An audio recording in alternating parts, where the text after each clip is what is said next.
I tend to get pretty festive when it comes to holidays, even if it's just changing the wreath on my front door. But I always feel like there's a dry spell when I take down my Christmas wreath, but I'm not quite ready for those sort of spring holidays yet, so I decided to make a non-holiday specific, just winter-themed wreath. But of course, being me, I had to give it a little bit of a Disney twist.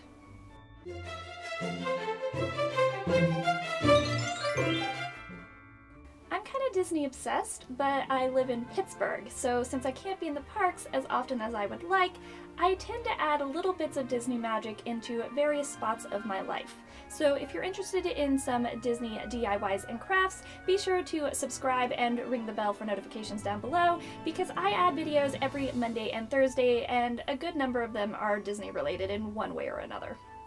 For this wreath, if you want to leave it just general winter and not at all Disney, there's just one step near the end that you can leave out.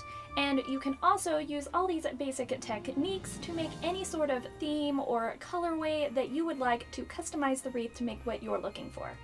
And if you're like me and you have a bunch of art and craft supplies just randomly hanging around, this is perfect to use up some things that you already own. Other than the foam wreath form, I already had all of these on hand, so it was really quick and easy for me to whip this up. I pick up these foam wreath forms from various different craft stores, and they come in a lot of different sizes, but I went fairly small with this one because keep in mind, as we tie the tulle around it, the diameter is definitely going to increase, so it is going to get larger as the wreath progresses. You can also buy a variety of different colors of tulle in various craft supply stores. I happen to have a whole bunch of them on hand from back in my costume design days, so I'm using some remnants that I already own, but it's really easy and cheap to find tulle in various stores. And then of course any decorations that you plan on adding depending on what the theme is. I of course am going with these little white and blue sparkly snowflakes. I'm all about reusing and upcycling, especially since art supplies can be oddly pricey sometimes. So I had this wreath of jingle bells that had just kept getting deformed from year to year because it was just based on this wire, which is obviously very bendable. So every year I would bring it out of storage and it would be oddly shaped, and I would try to reshape it, but eventually it just got out of hand and I had to retire it. So the bells are actually pretty easy to remove, and they happen to be in the same colors as an Olaf ribbon that I own. So between that and the fact that I had tools that match these as well, that's how I decided on the colors for my wreath.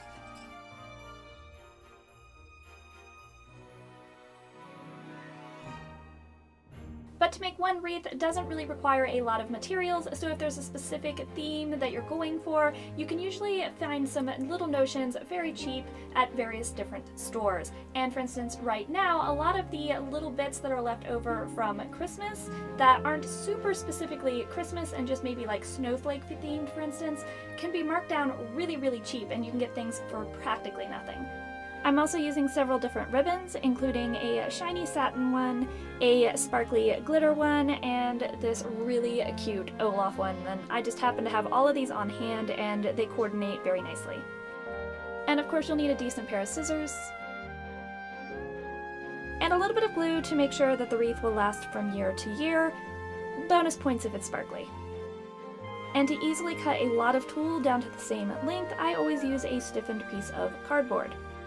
As an artist, I have a bunch of pads of paper around that have heavy cardboard backing, and I have them in a bunch of different sizes. So I will use a lot of the time whatever I have lying around that is about the size that I need, but occasionally I need a specific size for a project that I don't have on hand, and in that case, I will take like a flap off of a cardboard box or just a side of a cardboard box, whatever I have on hand, and cut it down to the exact dimension that I need.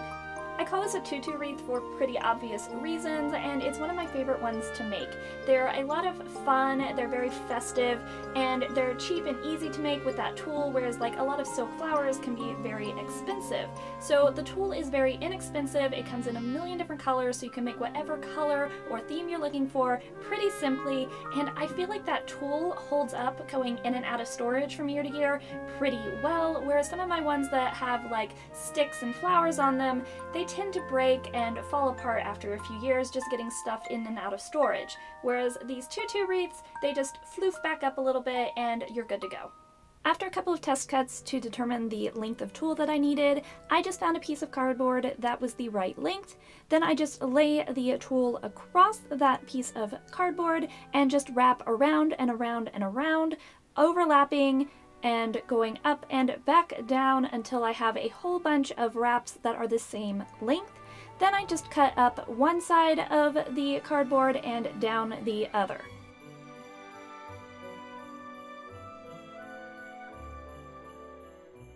Once both sides are cut, I make sure that I have the top layer gathered up nicely into one hand at the center, and then I remove my cardboard piece and gather up the bottom layer as well so that I have one nice big clump gathered at the center. Make sure to keep your cardboard handy in case you need to come back later and cut more tulle. Then I like to use a hairband or a scrunchie to hold all the pieces together at about the same length in the center so that they stay nice and organized. And then I end up with a cute little sort of pom-pom shape that is nice and orderly. I'm not going to have little bits of tulle just escaping everywhere randomly. I like to set my different colors on different sides, so white on the left, mint on the right, and now I just start making and wrapping clusters of tulle around my foam form. Make sure you wrap each cluster going in the same direction, because then you will have a distinct top versus bottom, and that can be whichever one you prefer. They will definitely have a direction to them. From one side, the tulle will sort of be going in an upwards direction, and on the other side, it will kind of be pointing downwards. I like to have it pointing up for a wreath so that it'll be going away from the door and have a fluffier feel. Now just continue to wrap clusters around the foam form, making them as tight and fluffy as you want them to be. You can make one of these wreaths all in one color. You can do alternating sections of different colors, or in this case, I'm wanting sort of a soft frosted feel. So for each cluster that I wrap around the wreath form, I'm going to use 2 pieces of white tulle and 1 piece of a mint tulle. It's also easy to make the wreath either as fluffy or as light as you would like, depending on the look you're going for.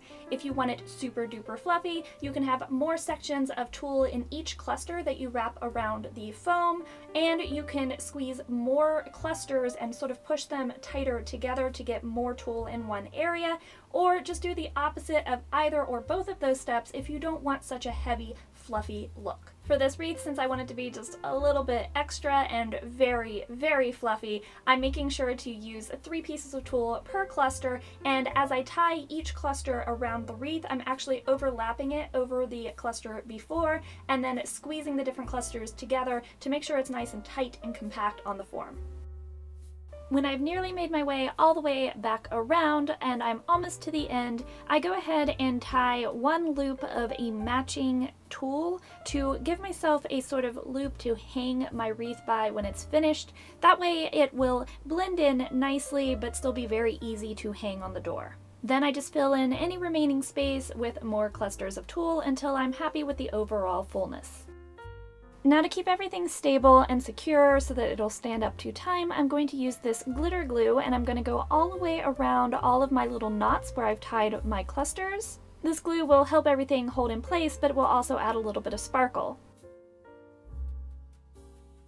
Then I ran some more glue along the foam portion of the wreath and pushed that down into all the different layers with a brush.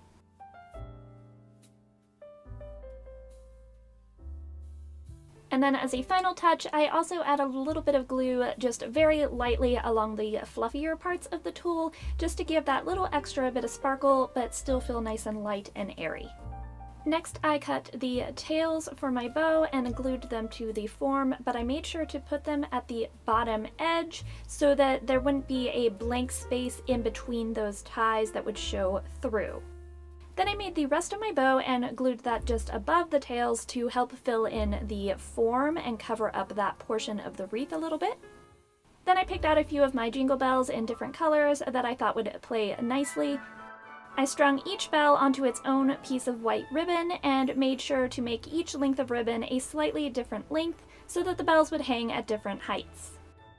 I knotted each piece of ribbon individually and then glued all the knots together.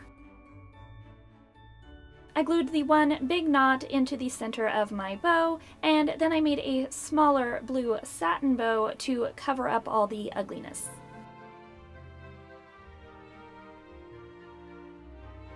Next, I covered up the center sections of all of the bows with this little piece of holly and jingle bells that came from the same jingle bell wreath.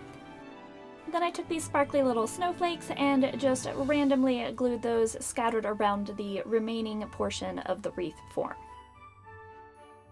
And if I just wanted a generic winter wreath, I could leave it right here. It would just be very soft, frozen, frosty, but not at all be Disney. But of course, I'm going to take that extra step and add that little bit of Disney. So first I cut some long tails out of the Olaf ribbon, and I glued those just underneath the holly at the center of the bows. Then I sort of just arranged them nicely so they were sort of flowing and not going too stiff and straight, and attached those very strategically with a little bit of glue in just a few spots on either side of the tails.